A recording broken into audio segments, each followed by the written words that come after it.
Hi, so it's Luke here for SimBoxx, and we've got our second episode of our preview instalments for the Kieran Farrell show titled The Fight Before Christmas. I'm delighted to be joined on the line by Gerome Warburton. How are you doing, Jerome? Are you okay? Yeah, I'm good, thank you. Good, good. So it's good to hear from you, mate. So yeah, we're just looking at previewing your appearance on the Fight Before Christmas card. Obviously, it's coming up on December 14th. Can you just give us your breakdown of working with Kieran and building up towards this fight? Yeah. So, I boxed in February, my first professional fight, and then it kind of went quiet. And then my manager Chris Sanager got in touch with Kieran to try and help us out, try and get us on a show. I boxed on July on one of Kieran's shows against Adam Bannister, and then ever since then we've kept close contact with Kieran, and he's had us on two shows so far, and then obviously the Christmas show coming up. Yeah, fantastic. So obviously you mentioned you've been on a couple of the cards there. Most recently, in October, you had a four-rounder, picked up a points win against Victor. I'm going to murder his name here, but Adaga. Yeah, that's him. Yeah. Can you just break down that fight for us, and how you felt you performed and what you took about? To be honest, I'd heard a lot about him before, about him being a tricky customer. So I had watched a few of his fights on YouTube.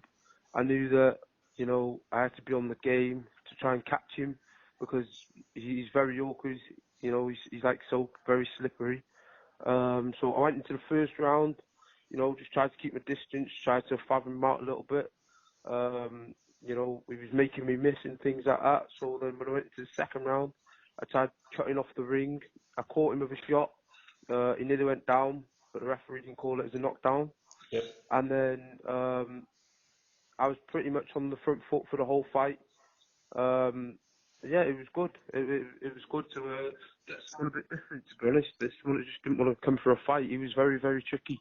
Fantastic. Now, so do you think, like you say, with his unorthodox style, if you like, his tricky, slippery style, do you think, boxing someone like him so early on in your career is only going to, aid you moving forward as you start moving up the levels, experiencing different styles as you're going along?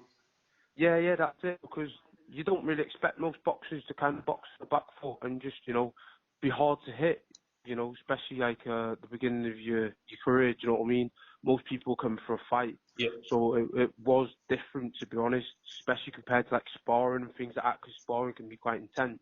So when I come up against him, and he he's very very hard to hit. Do you know what I mean? And he could make anybody's day or anybody's night a hard work. Do you know what I mean? It's a well-earned win. Do you know what I mean? Definitely. So, coming off that win, which was only a number of weeks ago, did you take a break off before going back into camp, or do you kind of just tick over knowing that there was a... No. Just ticked over straight away. Because obviously I had been talking to Kieran. Did say that it'd be another show before Christmas time, so I knew that it wasn't going to be that far away. So I just stayed in the gym, sparring. I've just come back from Bristol on Monday, sparring down there with my manager Chris Sanager. He had a few of his lads from Bristol. That done 8 rounds there, feeling fit, ready to go. But yeah, it's always ticking over. Do you know what I mean? I'm always in the gym, whether I've got a fight date or not. Do you know what I mean? From the time when I boxed in February to the time that I boxed in July, I was always in the gym. Do you know what I mean? I'm always in the gym every day. Fantastic. It's a nice, refreshing outlook to have, and like you say, this early in your career to see it, and have that kind of commitment, and especially, Yeah, you don't know when the phone could go anytime. Do you know what I mean? yeah. So, looking at this bout coming up in December, I think you're scheduled to box Chris Jenkinson. Uh, Yeah. That's uh, it. Yeah. Jenkinson is an opponent. Yeah. My stablemate Sean actually he boxed him on the same show, and lucky enough I got to look at the fight. To be honest, he's very very tough. He comes for a fight, so compared to the last fight that I had, it's going to be different. But I can box and I can also fight as well, so it'll be good to see what happens in that fight. Do you know what I mean? And see what I can do. obviously, you know, I'm going to try and box him, see what he's all about, try and fathom him out, make him miss, and then, you know, if he's after a fight, you know, I'll take it to him, you know, meet him at his own game, see, you know, push him back, and see where it goes from there, really. Brilliant, yeah, you know, it'd be really good to see. And, you know, after he's boxed your stablemate, Sean Yaxler, and like you mentioned, with your previous fight being against a different style, and Chris Jenkinson's going to, you know, pose a totally different style of fight, you know, and then, like you say, it'll get you the opportunity to be able to show a different side to your game again. Yeah, that's it. But yeah, because, you know, obviously, in my first fight I had in my career, that was I boxed away in Liverpool. So that was against the lad who was on his debut. So, you know, that was just all out, you know, me boxing, you know, both of us are in there to try and get the win. And then obviously the second fight, you know, it was me boxing. And then obviously the last fight I've just had, it was me, you know, trying to get hold of someone that's very, very slippery. So I had to kind of show a different side to my boxing skills. And obviously this time it's going to be a guy that's going to come for a fight. Do you know what I mean? Yeah, So then it's going to be showing different skills again. definitely. But that's what it's all about as well, isn't it? Like obviously, you know, when you go sparring and things like that, that's what you prepare for when you come into these fights, to spar different styles. So then when it happens, you're kind of ready for what's going to happen. Yeah, fantastic. So, you know, you mentioned, you know, you made your debut back in February of this year. Um, you know, for our listeners that'll, you know, maybe not know so much about Gerome Warburton, can you tell us a bit about yourself before you turned pro? You know, was there an amateur background? You know, where did the...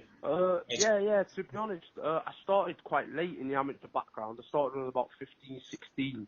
I covered 60 amateur fights. I made it to the senior Welsh ABA's finals once.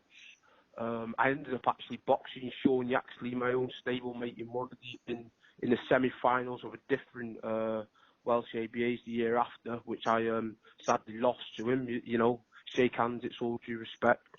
To be honest, in the amateurs, I used to box like every other week. Do you know what I mean? It wasn't about winning or losing for me. It's the experience, and that's what I tell people now. Do you know what I mean? It doesn't matter whether you win or lose.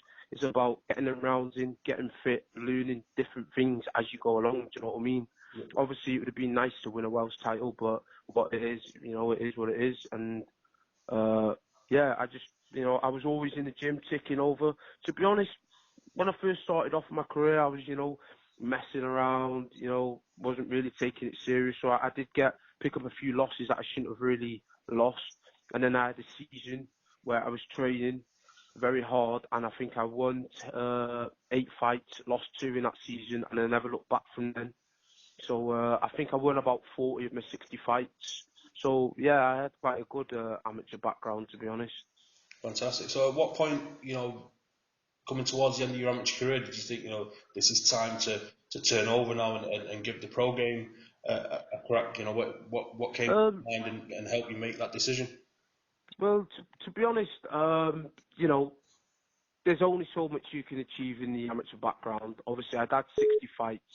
The only thing for me to achieve, you know, that I wanted to achieve was a Welsh title. Just before the Welsh ABAs come up, you know, sat down with my coach and, you know, we basically just said that, you know, I've had 60 fights. There's no point really, you know, boxing just to, you know, you don't want to train hard just, you know, get the win, or, you know, you've won, and then, because the decisions aren't always the best, you know what I mean, in the amateur background. They're not always, they don't go the way that you want them to go. So we kind of sat down, had a bit of discussion.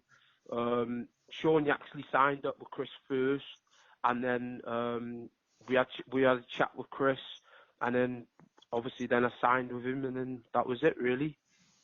Fantastic. So, you know, you did turn over.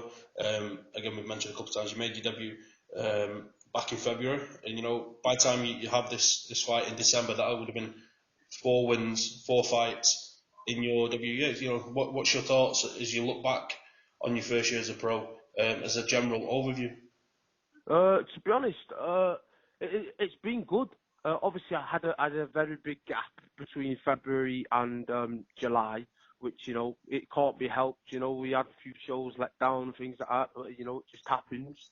But, you know, 4 fights in a year is good. You know, I'm not going to moan. Um, you know, hopefully next year might be able to get out a bit more. But overall, as a year overview, you know, it's been good. It's nice to, you know, get my foot in the door, know what the pro scene's a bit about. You know what I mean? I've sparred some, you know, top level pros as well. I've sparred Lee Selby, who's managed by Chris. I've sparred Sean Mashadod. I've sparred Silver Olympian Fred Evans, you know, so it's all learning along the way, and that's what makes it fun as well, because, you know, you're sparring them, you know, them quality boxers, Yeah. so it makes it, you know, enjoyable, and to go around meeting new people and things like that, it's as well as, you know, boxing, so it's all a plus. Yeah, fantastic. Good to hear. So, you know, on the back of that, what can we expect from Gerome Warburton moving into 2020? So moving into 2020, you know, I've had a little chat with Kieran and things like that, and with my manager, and hopefully we can start moving up to the 6 rounds. Chris did say probably after, you know, 8 to 10 fights, there'll be a test, which will hopefully be a Welsh title.